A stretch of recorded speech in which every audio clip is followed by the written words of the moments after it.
All right, guys. In this lesson, we're gonna touch on some previous lessons. So make sure you go back and review the basic positioning and movement, or fighting stance, if you will, from the ground. Very important that you review that part first, from your back and from your side. So we're gonna pick it up from there. And assuming that I'm on my back for whatever reason, and my attacker is still standing, I've got my weapon loaded, just like we talked about in the other lessons. And again, go back and review those if you haven't seen them. I've got my weapon loaded to go. I'm kicking anything that's in range. Anything. If he comes a little bit closer, I can get a little bit higher in my kick, and I'm recoiling my leg right away. That part, hopefully we've practiced that, we've trained on. And now, I also have this side fighting position, right? I'm kind of in my figure four. I'm up on my elbow and forearm now. The good thing about this position is, A, it's a lot closer to me getting up. Standing up is where I want to ultimately be. Again, if he gets close to me, I'm still kicking anything that's in range. Another bonus of this position is I get to use my physiology more, right? We have stereoscopic vision that helps us with depth perception. But because of that, it also gives us a much wider peripheral view this direction than it does in this direction. I have a wider field of vision when my head is upright from left to right than I do up and down. So if I'm on my back, my field of vision is this way. I don't have as much view around me. And if I want to see what's happening behind me, I need to actually take my eyes completely off of the attacker. But when I'm in this side fighting position, I have much wider field of view this way now, and a quick glance this way, I can still see him and I can see what's behind me. So it's just a better position to be in, closer to standing up and better for my vision. I can move around, I can kick like I said if I need to. Now, I'm gonna get up. That's my ultimate goal, is to get to my feet. But I need to do so safely. If I just try to stand up here and get up, yeah, he's just gonna kick me, punch me. He's still attacking me, right? And if I just bring my head and my upper body closer to my attacker, I'm giving him better targets to swing at. I wanna keep my vitals, if you will, further away from him, and I want my feet between my vitals and him. And I'm not gonna try to get up right now, no matter how fast I am. If Tamer is ready to attack me, no matter what I do, as soon as I try to get up and I commit my feet to getting up, he can attack.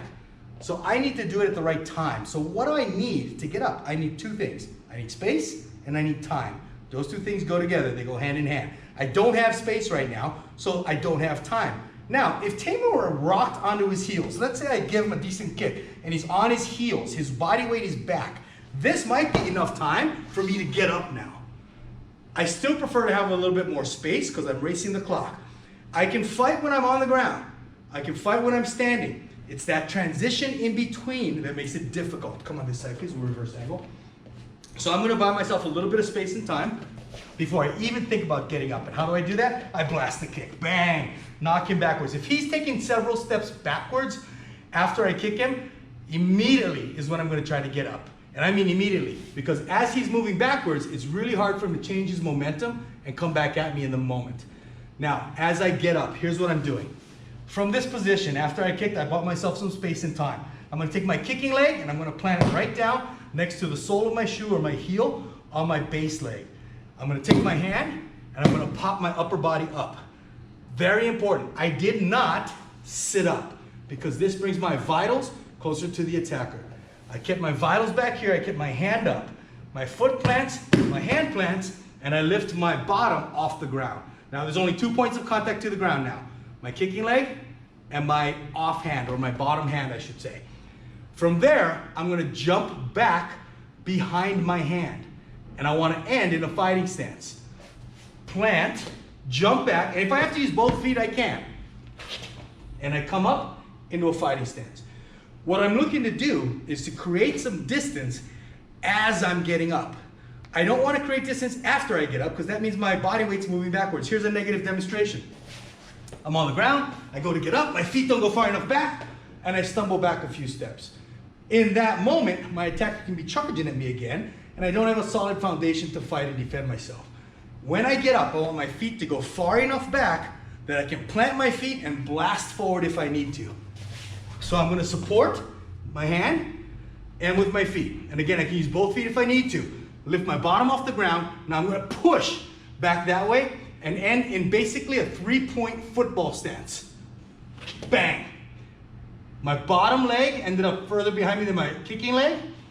and I can stand right up into a fighting stance. That's the key.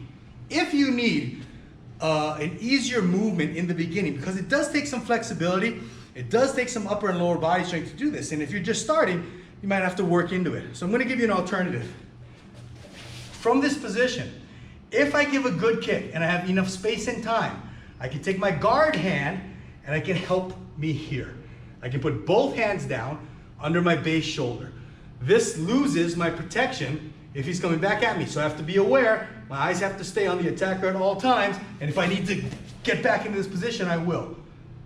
But to help in the beginning when you're learning it, take your top hand, take your kicking leg, plant them both at the same time. Now you have more leverage to hop backwards around your hands. It's sort of my favorite 1980s breakdancing move. Again, Tamer, please. Real-time demonstration. I'll kick Tamer back lightly, or I'll pretend to. I move him back, bang. I put my feet down and I'm up. And I have plenty of time to defend myself from the next attack. Hope that makes sense. You need space to practice this. As always, be safe. If you have any questions, shoot us an email.